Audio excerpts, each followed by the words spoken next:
NDA को पूर्ण बहुमत मिला हुआ है, तो बार बार इंडिया अलायंस ये क्यों कह रहा है कि सरकार हम भी बना सकते हैं, सरकार हम भी बना सकते हैं? नीतीश कुमार स्पष्ट कर चुके हैं, चंद्रबाबू नायडू स्पष्ट कर चुके हैं, चिराग पासवान स्पष्ट कर चुके हैं कि मोदी हमारे नेता थे, हैं और आगे भी रहेंगे। जी जी, देखिए, दो चीज़ें मैं बोलना चाहूँगा, मुझे पेशेंटली सुना जाए। पहली चीज़, जब चुनाव लड़ा गया था तो मोदी सरकार शब्द था, एनडीए सरकार नहीं था। भाजपा सरकार शब्द था, एनडीए नहीं था। और मोदी की गारंटी शब्द था, एनडीए की गारंटी शब्द नहीं था। और 240 सीटें जब आपकी आई हैं, संख्या बल अलग चीज़ है, मॉरल डिफीट आपकी हुई है। अयोध्या, रामेश्वरम, नासिक और मैं ऐसे 4 और तीर्थस्थल आपको गिरा सकता हूं जहां पे हिंदू समाज ने भाजपा को हराया है। वाराणसी की विक्ट्री भी प्राइम मिनिस्टर के हिसाब से इतनी बड़ी विक्ट्री नहीं है। और जिन 2 घटक दलों पे ये डिपेंडेंट होने की कोशिश कर रहे हैं, अपने सूत्रों से मैं भी आपको बता सकता हूं, मोदी जी की स्वेरिंग इन नहीं होने जा रही है। ये आप मुझसे लिख लीजिए, मैं मैच्योरली बात करने वाला आदमी हूं।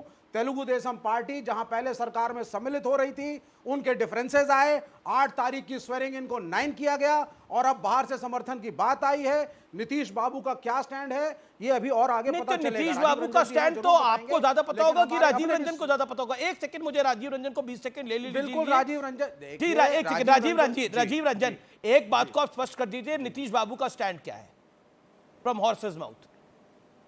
देखिए, सबसे पहले जिस प्रीपोल अलायंस को 292 सीटें मिली हैं, उसके अस्थायित्व को लेकर इतनी आशंकाएं इनके मन में क्यों है? एक तरफ लोकतंत्र की बात आप करते हैं, जनादेश की बात करते हैं, और दूसरी तरफ जनादेश का सम्मान भी आप नहीं कर रहे हैं। आप बार बार खुलेआम टीवी चैनल्स पर टीडीपी और जेडीयू का नाम लेकर आप ये कहते हैं कि ये लोग हमारे साथ आ जाएंगे। मैं समझता हूँ ये अनैतिक है। नहीं, मैंने और ऐसा नहीं कहा। ये सवाल आप पर इसलिए ज्यादा अभी आपने बोला, अभी आपने बोला, आपकी बात नहीं कही विवेक जी, अभी आपने बोला राजीव रंजन के सामने आपने ये कहा है, मैंने ये कहा है कि इनका समर्थन मोदी सरकार को फाइनली नहीं होगा।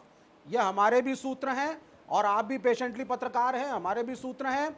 अग्निवीर के बारे में राजीव रंजन क्या कहेंगे? अब क्या उसके खिलाफ उसको हटाने की मांग इनके अपने पार्टी के एमएलए की आज भी है या नहीं? राजीव रंजन को क्या कहेंगे? क्या वो डिमांड जेडीयू के एमएलए की है या नहीं? मैं आपने जो भी बातें कही, जी देखिए, आप जी यूपीए को भी आप देख चुके हैं, उसके पहले अटल जी के अलायंस को भी, एनडीए को भी देख चुके हैं।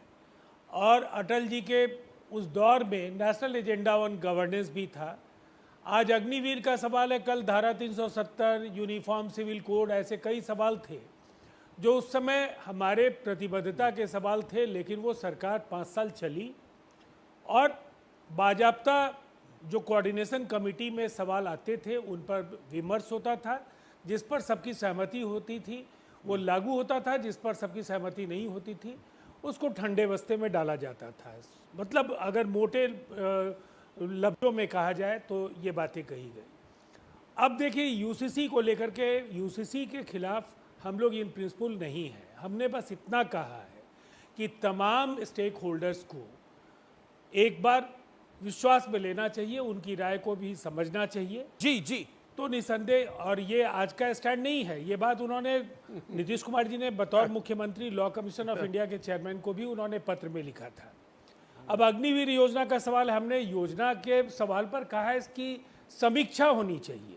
समीक्षा का अर्थ इसे खत्म कर देने की बात हमने नहीं की। that's an important point. हमने कहा इसके अंदर अगर खामियां हैं, जी, सुधांशु त्रिवेदी का भी मुझे खामियां करना है, हैं, BJP member of parliament Sudhanshu Trivedi, दूर किया जाना चाहिए। जी